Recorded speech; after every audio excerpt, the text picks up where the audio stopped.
once you decide, we're talking about decisions. You know, they say, what is it, like 60,000 decisions you make in a day or whatever the number is. That's what I mean. It's like go right or go left. You know what I mean? But like you're a product of, you know, those little tiny things compounded, right? Like we talked about the big decisions. Have you decided? But it's like, well, all those little decisions, I'm gonna hit snooze. That compounds, right? Dude. You know, it works negatively and positively. Like, and that's the thing that I never knew growing up. I feel like this is like, you should be taught this in kindergarten. Like, you're gonna be a product of your decisions, right or wrong. There's two roads, which way you wanna go. Yeah. So it's just like, to me, it's a reflection. We're talking about like life and death is in the power of the tongue. I think a good way to self-assess is to literally listen to what you say. And that takes being present. It takes having a clear mind. What's up, guys? This is the Seed Time and Harvest podcast with Alex Chapman and Nate Forse. Bro, it's episode 15 already. Boom. I can't believe it. We're chatting about life and death is in the power of the tongue. And excited for this one, man. Yeah, Alvy and I were talking about it before you came in about the podcast. Just talking about how business is going for him and you know, are people doing this? Is this a thing people are doing? And he was saying like how people are just like not consistent. Interesting. With doing this, right? And so it's like, you know, I mean, I think 15 in, you and I know, because I mean, it's Seed Time and Harvest. Like the theme of what we're doing here is we had no expectations on one episode or episode 15 or episode 500. Like, you know, this is cool. I'm really happy. I mean, 15. It doesn't feel like it. No, dude, it feels like episode 3. Yeah, it doesn't feel like it at all. Yeah. Well, I'm super pumped for this, man. Like, this is kind of my therapy, and I don't have a timeline on this thing. Like, if we go to 1,000 episodes, that'll be cool. Yeah. But it'll be cool to see back and like see the arc of this thing. And I think that's the biggest thing. I heard someone say once, like, you have to start.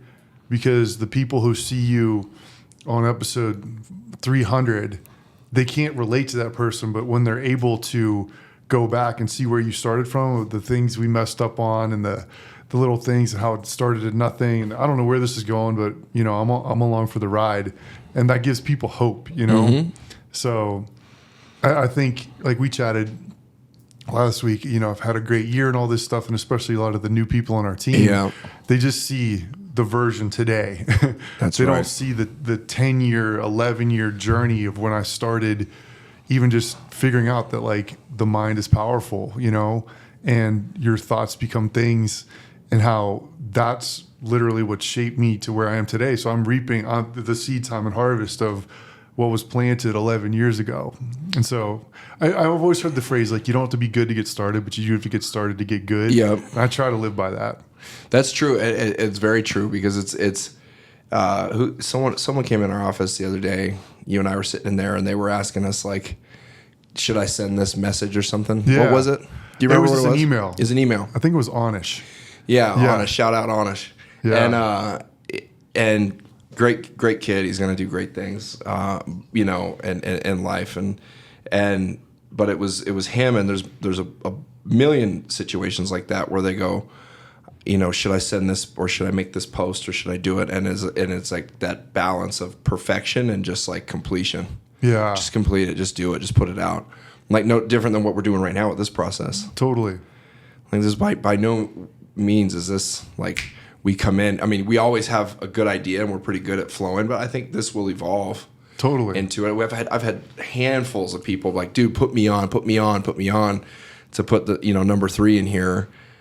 And I'm in no hurry to have guests on here until we get into our flow and our rhythm. I feel good about it, but it is about becoming an expert, you know. Just complete it. Just do it. Yeah. So I mean, anyone out there that's struggling with, you know, making that call or sending that text, shooting that email off, voice recording something on Instagram, just do it, post it. Yeah. Write what you want to write in there, follow your heart, and then just keep going. Like, no one's going to say anything. Well, think about it. Like, perfectionism's a myth, right? Yeah. Like, you can always get better. Like, my nerdy side of me, I like to do, like, projects. So I'm doing this stuff at the house right now, like building these shelves around our fireplace. Oh, yeah. And, like, I'm looking at them, and I'm like, I'm just looking at all the flaws. like, oh, I should have done this better. But then I look at what I built in the past, and it's like, oh my gosh, this is so much better. And the book I sent to you, 10X is better than 2X. Shout out to my boy Amir for, recommending that to me. It's blown my mind because he's talking about, like, as entrepreneurs, we always look at the gap. Yeah. Meaning, like, and I'm so guilty of it, like, had the best income year of my life, and I'm already like, oh, I'm not so-and-so, or I'm not this, or I'm not that. And it's like, you have to look at yourself and see how far you've come, because then it's really like, that's where happiness is. Like, happiness is in growth, right? Like, going back to weight loss, the person who needed to lose 50 pounds, they're not happy when they lose 50, they're happy when they lose 5. Yeah. So it's like, happiness is growth. So that's why you have to keep evolving.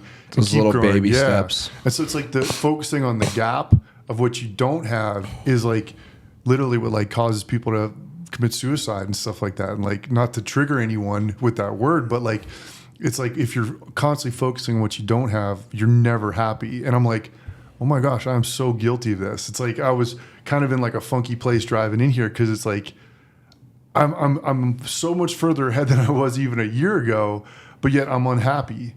And it's like, I'm focusing on what I don't have. It's like, oh my gosh, I want a new truck, and I want to just be happy that you just paid yours off, Yeah. It's like, why can't you be satisfied for just a minute? Yeah. So it's like focusing on the wins more. And that's where I'm at, like, just full vulnerability. Like, man, why am I like in a weird place? It's like, because your results don't dictate your happiness. It's like, happiness is the journey, I mean, that's tough. I mean, it's like, it's a core value we talk about in here. I think today's society, there's a lot of the whole thing of like, find your peace. There's so much going on with mental illness and depression and anxiety and all the stuff that we've talked about before. But it's so hard. I mean, there's definitely a formula, there's definitely an algorithm, and we all know what it is. And so we talked about this on Monday, but you're every morning when you wake up, you have this whole day you're going to walk through and live through, and it's made up of like all of these very tiny decisions, very tiny thoughts, words, actions, and it's like you're computing all of this. And some things you're always thinking, some things you're always saying, right? Some things you always do. And that's why it's like the power of habit, right? Like, if you're really diving into this, you are programming your brain and your body to start living and breathing and eating certain things, saying certain things, thinking certain things. So if you're waking up and you're hitting snooze, then, and you're going back and laying in your warm bed, you've told your brain it's okay to just piss this off. Yeah. It's okay. Yeah. And then if you're doing that over and over and over and over, you've just created this, like, you're now having to overcome, you have to overcome this now before you can do anything else. You got to conquer that beast. And then once you've conquered that, and then you're crawling out of bed and you're uncomfortable and you're tired, maybe feel nauseous, and then you throw pre-workout in, or you're, go outside and you're in your car and you're driving to the gym, or you're jumping in your cold tub like you or whatever. Yeah. Now you've gone through this, and this is morning routine is a way of life. Then you're on to the next phase. And what are your thoughts in the morning? Is it gratitude? Is it this? Do you think about the things you're grateful for, the things you love? And you really start programming, and that shit is hard. And I've been working on this now. I mean, probably since we started doing this, I became very conscious of it, because I refuse to be on camera and put myself out here, and I'm not living these things. But what I've also realized is, now that I'm getting like deeper and deeper into it, the good and evil is playing even bigger tricks on me. Right now that I'm starting to conquer these mornings and these daily disciplines, and certain things are becoming easier and easier. It's like, oh, you think you got it? Yeah. Oh, I'm gonna trick you up now, and I'm gonna start having you think about this now. Try to overcome these thoughts. Try to overcome this. I'm gonna make you, for whatever reason now. Oh, you told yourself you were gonna quit doing Zins. Oh man, what about those donuts? What about those cookies? What about this? I'm gonna trip you up with some vice somewhere, and it's like, and you having to overcome this, and then you're like, oh my God, I'm not gonna God, you have to live like a fucking monk. But you do. Yeah. You know, and so it's tough because you're making all these choices day in and day out over and over and over, and they compound. They get bigger and bigger and bigger. And now all of a sudden you can't stop Zins, or the handful of drinks you're having all week, you add those up at the end of the month and you're having 30, 40 drinks a month. Yeah. You know, or 20 drinks a month. Like pour 20 drinks in a big old bottle every once. That's how much you're drinking every month. Or put all the Chick-fil-A chicken sandwiches that you're eating in the thing here. You ate 6, and so now you eat this many. Start compiling all this. You're like, this is your life, dude. Yeah. That's scary. Well, even for me, like right now, and I'm pretty disciplined with a lot of stuff. Yeah. And it's scary. It's like, I hate giving him more credit than he has, but it's like at every level there's a different devil. Just a cool phrase, right? Yeah. But like to me, that phrase means it's like what got you here ain't going to get you there. So like what got me to this level, I had to overcome certain things. So now it's going to be different. And it's like your vices own you, right? You think about the Diddy scandal or whatever. Yeah. You think about like Jeffrey Epstein, what they did. Like, you know, obviously this is in the conspiracy theory, but I'm not into conspiracy theories. I'm just into truth. Yeah. There's no conspiracy theories anymore. This is real what shit. Epstein was doing, he was blackmailing people because they had vices. Like they'd want to hook up with a young girl and they'd film it. Well, we got you now. You're a politician. You want this to you want your family to know about this? Yeah. Because your vice actually owns you. And I think that's what's so powerful about fasting, because it breaks you of this stuff.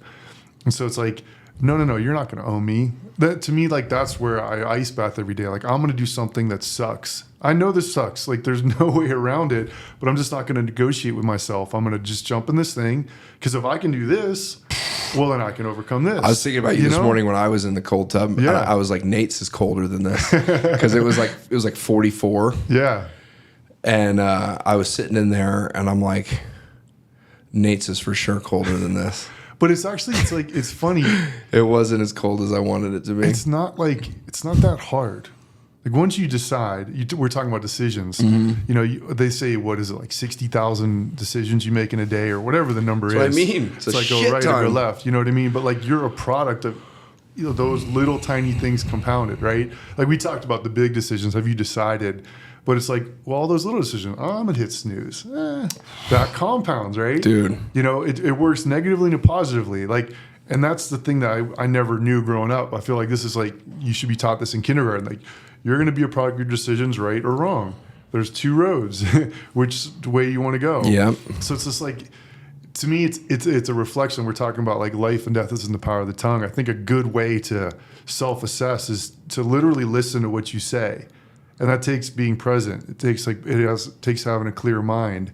And so like, you know, when someone's made a decision, if they speak about it, like, no, it's very, like you were saying, you know, I decided to quit Zins for 30 days. Yeah, for November. You know, like you cannot process a negative. Think about it. If I told you don't think about a blue tree right now, what are you thinking about? Blue tree, because your brain doesn't process the negative. I used to call, when I was coaching people, the rule of the NTs. Like a word that has NT in it, can't, won't, don't. Like it does, whatever comes right after that, that's what you're going to think about. So if I don't want to be broke, you're putting broke into your subconscious. You have to be like firm with it. You know, no, I am. That's the most powerful statement you can make. I'm rich. I'm healthy. I'm wealthy. I'm strong. I'm love, I'm joy, I'm peace. Like that's where you want to start talking in order to kill that stuff, because it's going to come into to fruition if you talk about it in the other way. So it's like, once I learned that, I was like, oh my gosh, like I got to pay attention to what I'm saying, because this is literally going to come to fruition.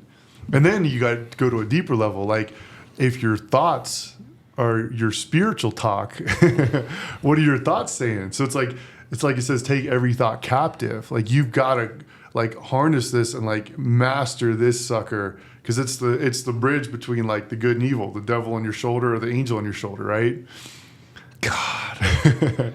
And then it's so hard because you also feel like it's like anything. Like this process, it's almost unfair because you know, it's not unfair, but it's almost unfair because you think about all the different buckets that you're trying to fill. And it's this life hack of, what bucket do you fill that just fills everything else, right? Because you look at your career and your money bucket, and then like what you would maybe classify as your happiness bucket or abundance bucket. Yeah. Like if your travel and leisure and all your stuff and maybe things, your house and your cars and all this and this, because your work and success bucket those don't align. Like when you're doing this, you're not enjoying these things. And then your health and your family. And there's all of these things that you have to like try to fill 10 out of 10, to get your score 10 out of 10 on each one of them. And it's like, what I think is, and even just, at 40 years old of going through this, and some people figure it out sooner, and God bless you for doing it. Yeah. High five, dude. Hopefully you can keep it. Yeah. Don't lose it. Whatever got you there, don't stop doing those things. But I truly do feel it is, and this is where I've become more God-fearing, because it truly is the righteous path of everything. And it is take care of your temple. Yeah. And it's starting with your mind, body, and spirit, right? Because if your mind is constantly in the state of gratitude and you're always looking at the positive side of things and the opportunity and the learning and the lesson, and you're grateful for even the bad, that brought you. Yeah. This happened because of this, and I'm going to overcome. And you're constantly in this positive mindset. You naturally start to progress. And once you conquer yourself, your mind specifically, body I think is way easier to conquer than your mind if you're any kind of discipline at all. Yeah. But your mind is going to be the thing that like Da Vinci. I was talking about this the other day. He was the first person to use 70% of his brain, right? And he was developing things back in the 1400s, right? That were just this book, the 10x is easier than 2x.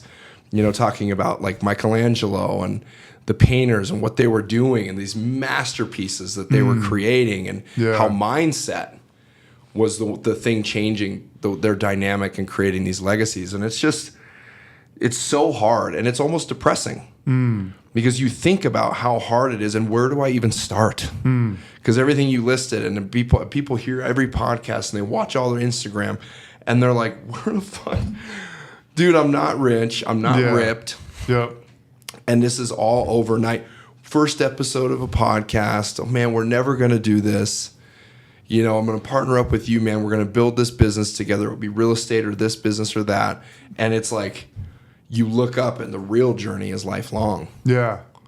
And you're never going to get there. It's like all you have is today. That's it. So do something. That's it. Like something's better than nothing. That's it. Done is better than perfect. The moment. Be present, because you're not promised tomorrow. And so it is very hard. It's hard to stay motivated. It's hard to stay in happy and optimistic, and because it's so hard to eat clean. It's so hard to think positive. Well, it's so hard. It's like a lot of people are looking. If you're looking for motivation to get up, well, that means you're going to be down. Like it's going to be you're inconsistent. Like to me, I'm not a motivated person. I'm a disciplined person, and I want to get more discipline in other areas. Like the Greek origin of the word discipline means to train. It's like when you discipline your kids, like we look at that as like a bad thing, or at least I did as a kid. But it's like, no, I'm training you. I'm training you to live this life. And so it's like, start somewhere. Just do something. Like, don't like you get so paralyzed by looking at the gap, right? Oh, I'm not a millionaire yet, or I'm not this. But like, you have to do something to get on that journey. I was talking to the seller of the house I showed yesterday. She's selling an $8 million home, beautiful, like one of the most unique properties I've ever seen. She is a geologist. She's from Ireland, moved here as an immigrant, didn't have anything. She's the first person to find oil in Belize in the country. Like, she is like unbelievable. And she said, she got here and she said, all of you guys, meaning Americans, are entrepreneurs. She's like, I better get on this train. And it was just so cool, like hearing her story, because she just didn't put any limits on what she could do. And I don't know what she's worth, but she has a house in Belize, this $8 million home here in Denver. She's got another home in Ireland. Like, and like the first thing she said was, it's got to be bigger than yourself. Yeah. So her finding oil in Belize was for the mission of helping the whole country get better. So through this oil company, she now teaches entrepreneurship. She has 90 employees. Like, I could have talked to this lady forever. Just it's kind of like reminds me of your dad a lot. Really? Yeah, like just kind of that same level, like the way they think. And she was just like, she didn't put any limits on herself. Like, they installed a pipe system at her house. It was a $5 million project to pump water from the bottom lake all the way up to the top, so that the lake, it's a self-contained at that property. It's a self-contained system. And it's just, I'm like, this is a steal of a property. Like, you put $5 million in this project and you're selling it for $8 million, and it's 12 acres in Greenwood Village. So, like, my point with all that is just, the biggest thing I took away from our conversation was she never limited herself by her thoughts. And then her speech backed it up. So she just was like, yeah, like, and one of those positive, nice, like you'd see her on the street and you'd be like, oh man, it's just a nice lady, grandma, but she's probably worth, I don't know, a couple $100 million. So, and like, that was the biggest thing she said to me too. She's like, don't chase the money. You can't. Yeah. She's like, I got into this not to be rich, but to help people. And it's like the byproduct of her helping a country. That's the life hack right there, man. Bro. How many people can you help? Yeah. How many people can you help? And I think that is where, you know, I mean, this does exclude a lot of people that may listen to this, or depending on where they're at in their life, because not everyone has that mindset of helping someone. But I went to Dunkin' Donuts on Saturday too.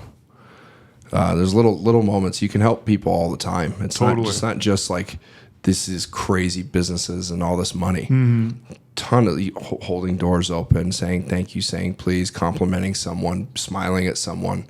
It's really just being kind human being, number one, right? Like, that gets you. That's a cheat code to get you way ahead in life. Totally. Right? At the game of life, you'll start winning if you're just kind. Mm-hmm. You don't need to be a dick. You know, you just don't, right? Or arrogant or cocky. Like, you just don't need to be like that. Yeah. And I'm walking out of Dunkin' Donuts, and I had a dozen donuts. My son and his buddy and Mulan and my little brother, everyone wanted donuts, and I'm like, whatever.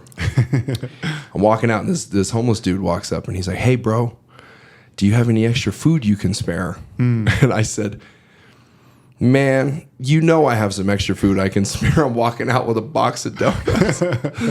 I was like, touche, man, come here. I'll give you some. You can have two, because I have to bring these to my kids, you know?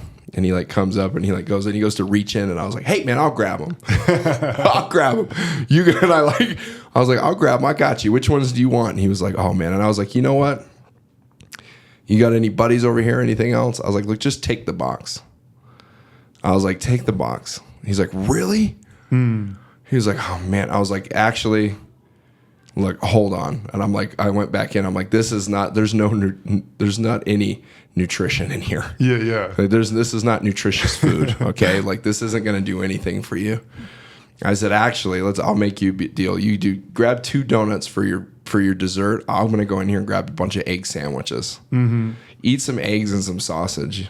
Yeah. He was like, man. And so I like came out and brought him all this stuff, and he did. He had like a couple buddies, and then he came up and was like, dude, I got all this food. And he's the nicest guy, super handsome. Like, you know, all I could think about was like, how the fuck did he get there? Yeah. It's mostly substance abuse and mental illness, right? It's no one's homeless because they're just some lazy person. Like, they all are going through some serious shit, right? So I've always had a huge load of empathy for homelessness, because it's like they just did so many drugs or drank so many bottles that their families just went, you're gone, right?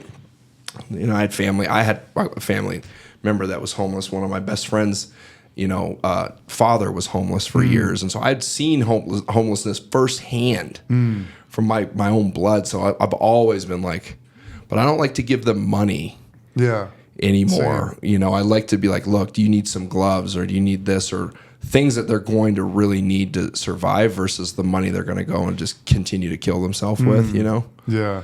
But little things like that, like, I didn't even think about it, but I'm like, God, I haven't been as open and empathetic to homelessness as I've been in the past. Yeah. I kind of got away from it.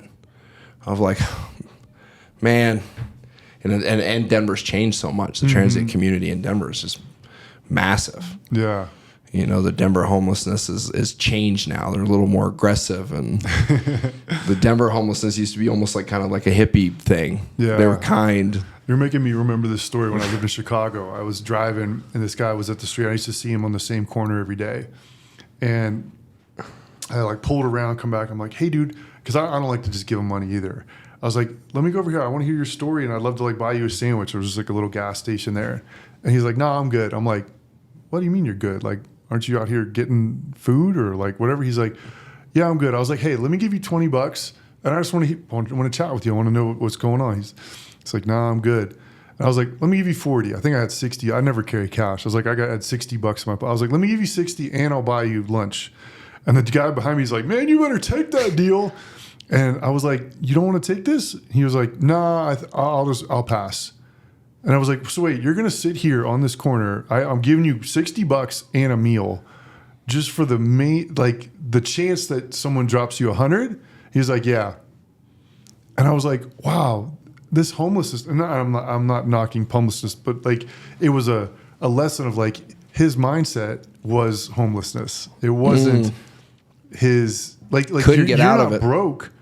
Your just mindset is broke. Yeah, he was broken. I've had no money in my bank account a lot of times, but I've never been broke because that's the mindset. And it was like, it hit me like, wow, like you're so stuck to this lifestyle, your identity as being homeless, that you would rather take the chance that someone drops you a hundo than take the guaranteed 60 in a sandwich I was going to give you.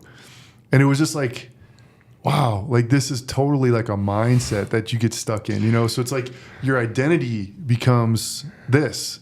And like we were chatting about this the other day, like, you know, if my identity is wrapped up in just what I do, then if I quit what I do, like me as a football player, I was a football player. So that's why I couldn't see life after football. But your identity has to be in something bigger than yourself and like something that helps other people. And then there is no limit on what you can do. Because if what you do, all of us, what we do, we have an expiration date on that. Yeah. You know, me as an athlete, I that's part of my identity. Like there's going to be a time when I'm 100 where I'm not going to be able to do what I used to be able to do, you know? So, dude, yeah. And you know this because you've been an entrepreneur before, but have you ever low-key been in the same situation as a homeless person for the most part, and they came and asked you for money and you were like negative in your bank account? Oh, dude. But you look like $1 million and the guy's like, hey, do you have any money? And you're like, hell no, I don't have any money. Well, you probably got more than me right now. Yeah. But I've been that low. Where a homeless person has been like, can you spare some money? And I'm like, I can't spare you any money. So when I was coaching, I'm broke too. The big thing was always like tell your story, right? Mm-hmm. So like you would craft your posts, and I went through all these trainings and spent a ton of money to learn this, and like, yeah, your origin story, right? Yeah. And so a lot of these trainings would be like from homeless to shredded, and that would be their program, like this coach. And I was like, I never felt right saying that because I was never homeless. Like I didn't live on the street, but I definitely couch surfed. Definitely broke. Yeah. Like I lived in Chicago after my football. I was on my buddy's couch, and you know, it was like, oh, I got $40 today. That'll buy me lunch. Like I remember, wow, this is crazy. I remember literally I had $40 to my name. So I went to a restaurant and I was like, well, I can buy a $20 meal. And at that restaurant, my waiter, I was like, hey man, I just felt like something I had to get this out. I had to say it. And I was like, I'm in kind of a tough spot right now. Like, do you guys have any jobs around here? Because I didn't know what to do. And he was like, you know what? I've been there before. And let me talk to my manager. And long story short, I went back to that same restaurant like 9 times and I finally got a job there. And it was this really swanky, like breakfast spot. Like I'd make like $300-400 cash on a weekend, like just in one shift, like on a Sunday, because there was a farmer's waiter. Yeah. And long story short, that same guy, turns out he had been an alcoholic. He said on his way to work, he would smash a handle and a half of vodka. He was a functioning alcoholic. Like he'd throw it in his bag. It took him like 30 minutes to walk from his apartment to work. Oh, you told me about this guy. And he said he would chew 5 big pieces of Big Red. That's right. You told me about this dude. Yeah, because it would like stop your gag reflex. Like that's how much of an alcoholic he was. Damn. Anyways, it's just like you think about these stories. Like I've been there a couple times. Even coming here to Denver, I was living in a spare bedroom. Like I wasn't homeless, but I didn't have much. So I guess it's like I was thinking about this the other day. Like thinking about very wealthy clients. Like I have something they don't have because I've been at zero, so I'm not scared of it. Like I don't want to get back there ever, and it would be my fault if I ever got back there. But I'm also not scared of it. And so it like loses its power. And I think that's one challenge like a lot of the younger people on our team have is like they're scared of zero still. Like once you get to that zero place, you know it's only up from here. Like I didn't die. Like I'm still here. So I know I can conquer anything. So I might as well just show up today. Might as well make this phone call. I might as well put that post out. Mm-hmm. And that's one of those life things that you can't teach. Like I don't want anyone to go through that. But I'm also not scared of going back there. Yeah.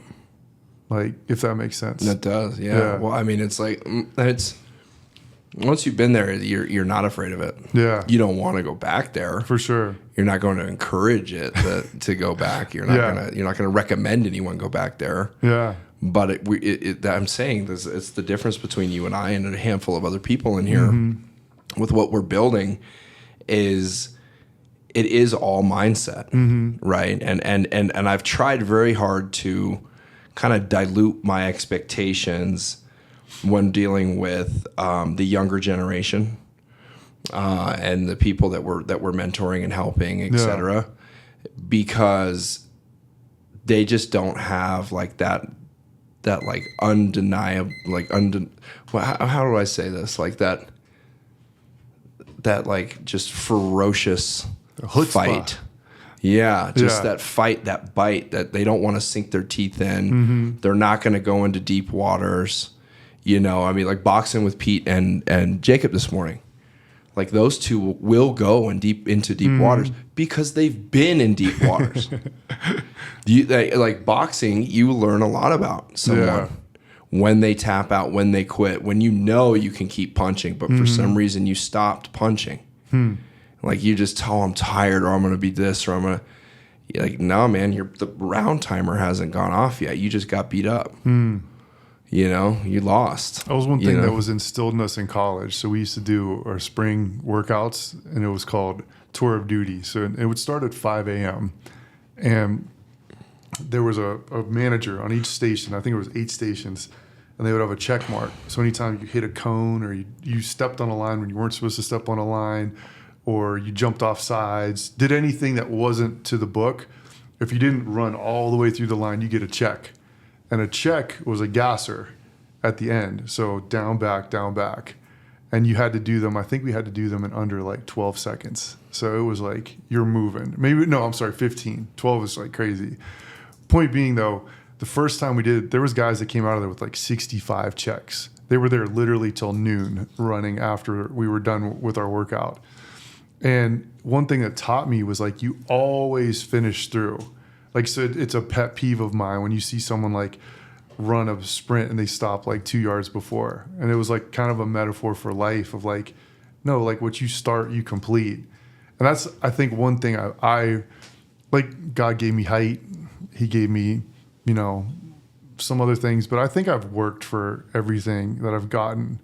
But also too, that's a gift to have that like, like if we were in a fight, you'd have to kill me. Yeah.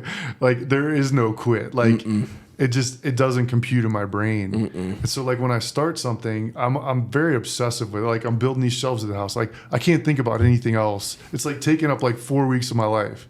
And it's stupid. I'm like, why don't you just pay someone to do this? Yeah. But like I also know myself, like I have to like compete and complete something when I start it. It's funny. So I'm kind of either all in or all out. Dude, I've been meaning to ask you this because we haven't talked about it, and I know it's a goofy topic for us. But the Jake Paul Mike Tyson fight, right? I've gone through several emotions with this now, and I finally feel like I have my conclusion as because I went through waves of respecting the hustle of Jake Paul. And being like, hold on, let me take the hater blood out of me real quick. Let me take the hater blood out and see what this kid has done. Yeah. Whoa, it's insane, right? Like what he's been able to accomplish and what he's been able to do with his marketing and his this and his, and he went in and he trained and he knocked people out and he did all of his things. And then like he summons Mike Tyson, the baddest man on the planet, like maybe arguably the most dangerous man in a boxing ring ever. Yeah. Ever. Right? Summons this guy who just 4 years ago went toe to toe with Roy Jones and really fucking broke his ribs. Yeah. You know, like and all his training videos leading into this fucking was just an animal. Yeah. Right? They go in and they step in the ring. They do their thing. Clearly Mike didn't engage in anything he was doing, which part of me thinks, well, he could have lost his legs. Mm-hmm. He could have been injured. Maybe his health, something was wrong with his health. So I tried to give all these benefit of the doubt, you know, scenarios of like, oh, there's so many things that could also be going wrong with him right in there. Fear, nerves, anxiety, something could have just taken over him. He's definitely suffered with a lot of different things mentally. Sure. Maybe he just went nuts and he was just trying to keep it together enough to get out of the fight. But then I go, no, fucking Jake Paul paid all this off. He scammed this entire thing. Yeah. He's sold his soul to the Illuminati a long time ago or whoever. Mm-hmm.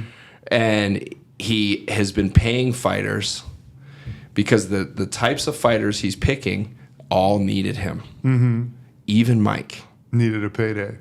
And he's going to them, and he caught on early on that you can't do this with Dana. Mm-hmm. In the UFC, that's done. The best fight the best in there, and they're breaking each other's faces and arms in there. Like, untouchable, right?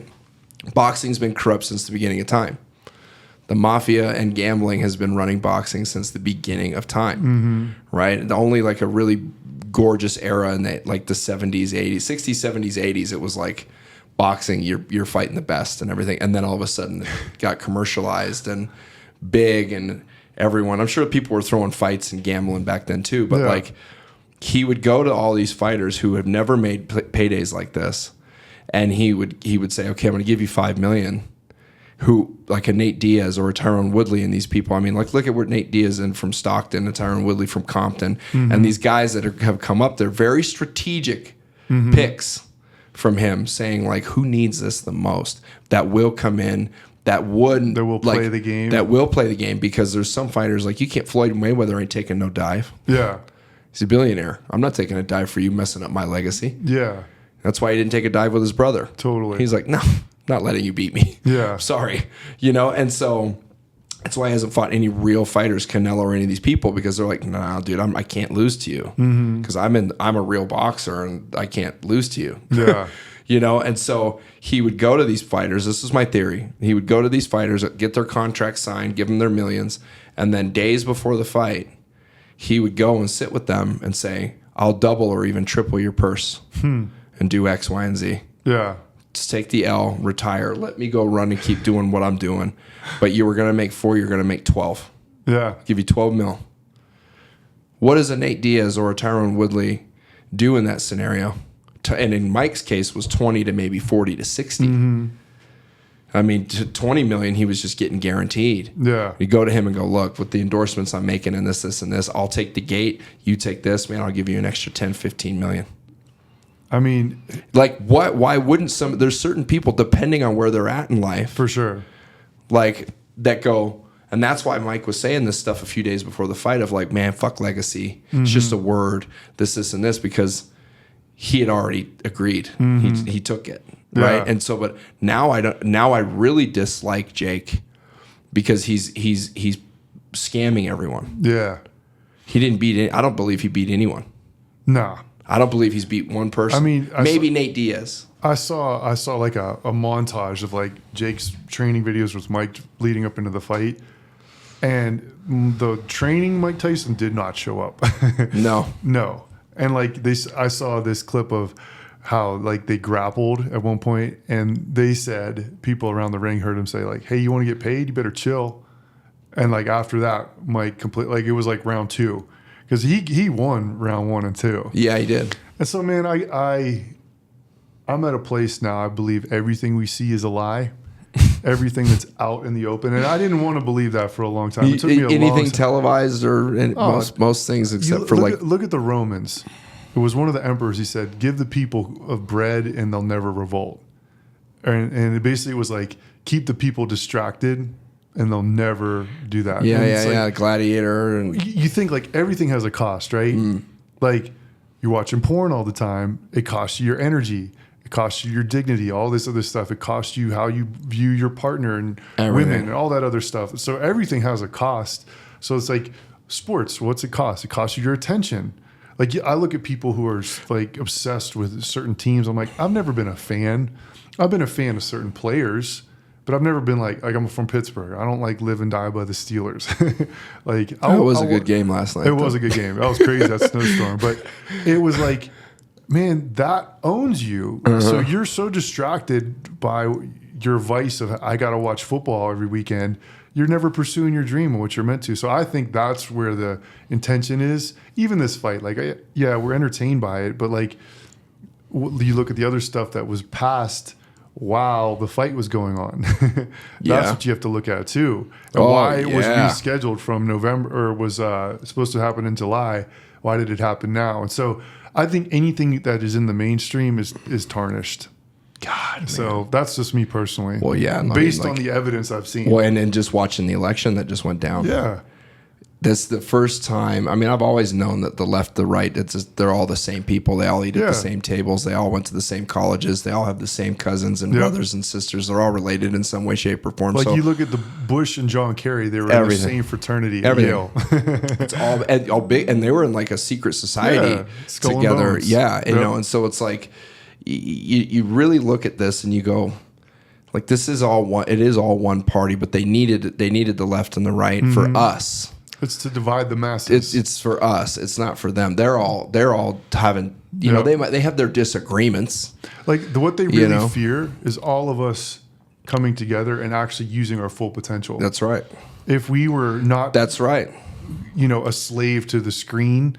Man, I was watching The Incredibles. My son loves that movie. Oh yeah, I do too. Well, the villain in that show, which one is number 2? Okay, Incredibles 2 is called Screen Slaver. You're a slave to your screen, and I'm like, that's subliminal messaging right there. There's a ton of subliminal messages in those movies. Yeah, I mean, like, think about like, I'm on Instagram probably like close to 30 minutes to an hour a day. If I got that time back, or I shouldn't say if, when I get that time back, how can you use that? This is where purpose comes in. Like, if we all were on purpose, if we all have the ability, like. I think the biggest myth for entrepreneurship is like when you get what you're getting, it's going to take away from me. But in actuality, it's just being created more and more all the time. So you're not an hourly rate person. There is no limit to you. And so this is where like entrepreneurship is, I think, one of the most spiritual things you can do. 100%, dude. You know, because you're putting yourself literally in a position of faith. Go gamble on yourself. Yep. Go bet on yourself because all this other shit's fake. It is bad news bears, dude. And go and partner up with friends and family. If you don't have it, seek the team. Yep. Seek the people. You know, I mean, dude, this election, it doesn't matter who you voted for, okay? Because like it was such a crazy situation to see the antics, the fireworks, but this is the first time that I was like, wow, there's a lot on the line here. There's a lot on the line here. This isn't just puppets anymore. Like there's some things going on behind the scenes that are pretty serious. And if you weren't paying attention to those things, because what I believe is that, you know, there was policy, there's politics, and then there's the person. It's like, what are you voting for? Are you voting because you hate Trump or you hate Kamala? Or are you voting because you actually pay attention to policy? Or are you voting because of the political side, you're just a Democrat or Republican? So you just stick to your color, right? Like, what are you going? Because there's a lot of people who just hate Trump as a person. Sure. So they can't get past it. Yep. Right? They cannot get past him and look back and go, oh wow, you have a pretty robust team you're assembling here. Let me look into them and your policies and everything else. For sure. They don't get past, they don't even get there. Same with her. Oh, I'd never vote for her. I would never do this. She's this or she's that. And all the rumors that were about her too. And it's just like, So, but if you peeked up and see, it was pretty serious, like what went down. And this is the first time that I went, wow, we're in a simulation here. This is bad. this is really bad. Yeah. Man, we opened a can of worms on that yeah, one, we bro. could get into that another time. But man, today was fun, man. God, man, let's just keep rolling with this and keep pumping out good content, keep having a good conversation. Yeah. Yeah. And I would just encourage anyone listening to this, like, pay attention to what you say. It's powerful. Yep. It's a reflection of what is inside of you. Yeah. And if it's coming out negative, then you need to work on what's inside of you. Yeah, man. Yeah, your Master words. the mind. Life and death is in the power of the tongue. Episode 15. Peace. Peace.